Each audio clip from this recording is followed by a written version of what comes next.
बाजीगर की बजी बसुरिया राजा और मायापुर के मेले में बाजीगर की बजी बसुरिया।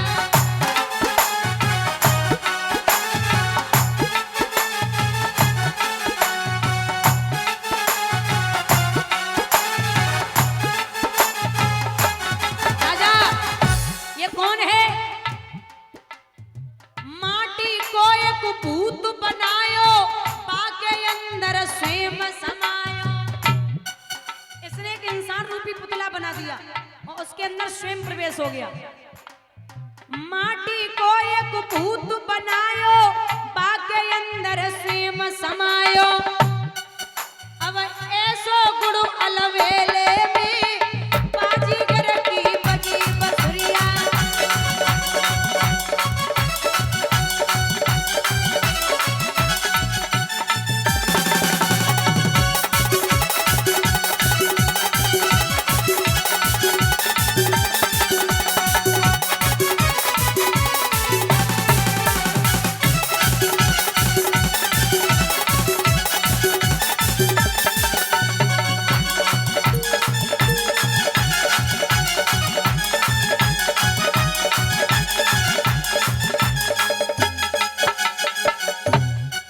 और सुन ले राजा,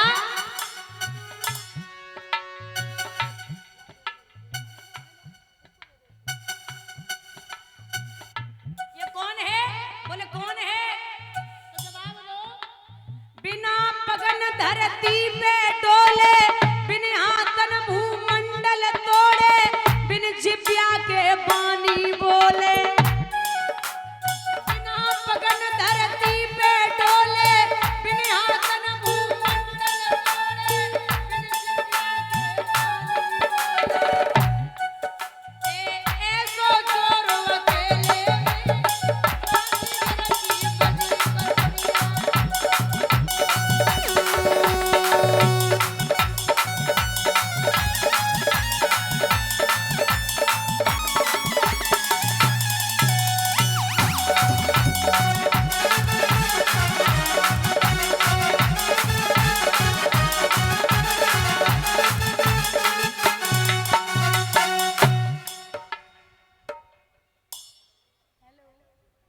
नमस्ते।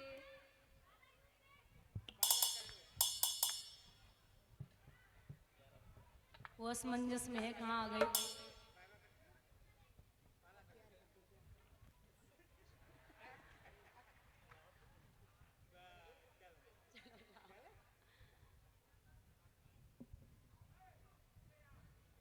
भैया जवाब दिया कि ये कोई साधारण नहीं है, साक्षात ब्रह्म है। बोले मैं नहीं मानता, क्या करें? उसी समय शुक्राचार्य जी समझाए कि बोले कि मान जा।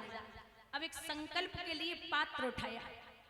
दादा उस पात्र को उठा करके जब राजा बलि संकल्प करने के लिए तैयार हुए तो चेला लुटो जाए रहो। अब गुरुजी को बड़ी शंका है कि हम चेला लुटो जाए रहो।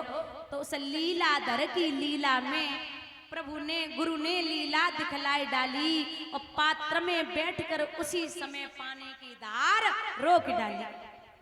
अब पानी सागर से बाहर नहीं आए रहो तो राजा बलि बोले प्रभु पानी बाहर ना आए रहो। भगवान ने जो ध्यान धर के देखो सब मन ही मन में मुस्कुराए के बोले गुरुजी फिटे गए। उस लीलाधर की लीला में प्रभु ने लीला दिखलाई डाली और उसकी नोक चला करके झट बाई आंख फोड़ डाली।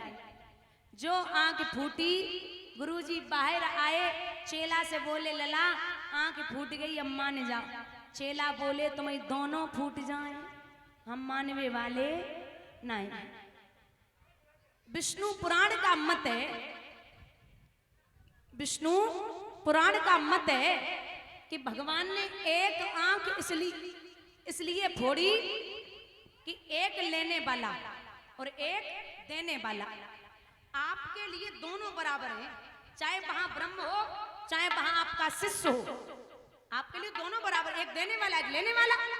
आप दोनों को एक ही दृष्टि से देखें। आपके दो नेत्रों से आप अलग अलग तरीके से देख रहे हो, तो आप एक काम करो, अब लेने वाले को ही देखो, देवे वाले को कोई वहां में वजूद ना है, एक आंख छोड़ दो।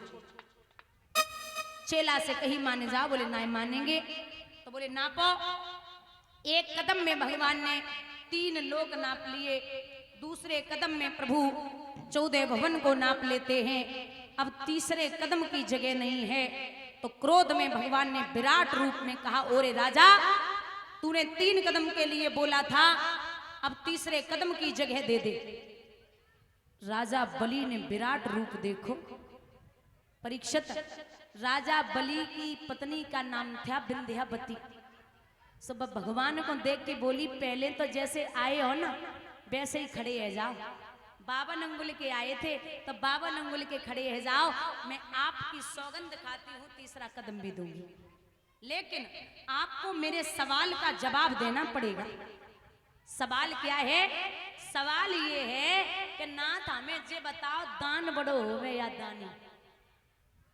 आप हमें जे बताओ कि दान बड़ो होवे या दानी?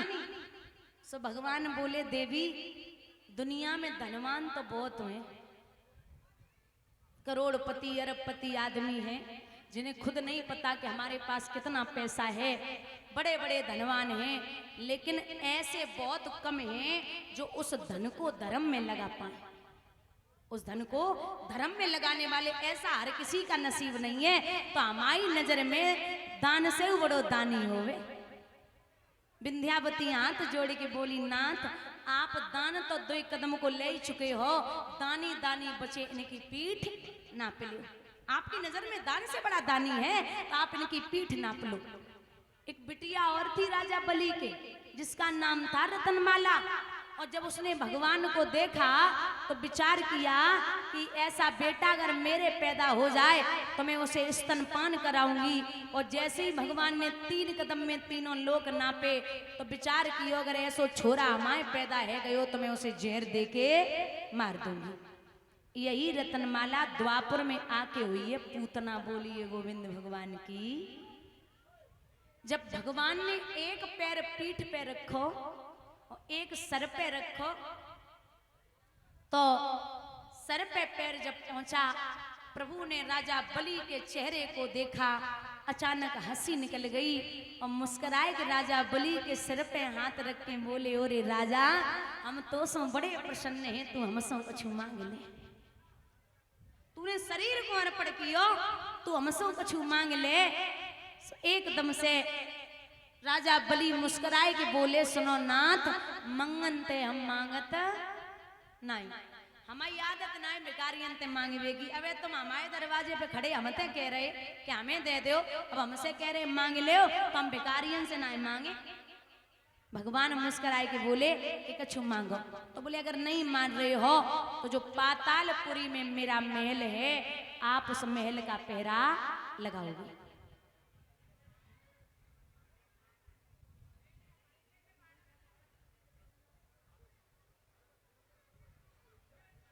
माता बोलना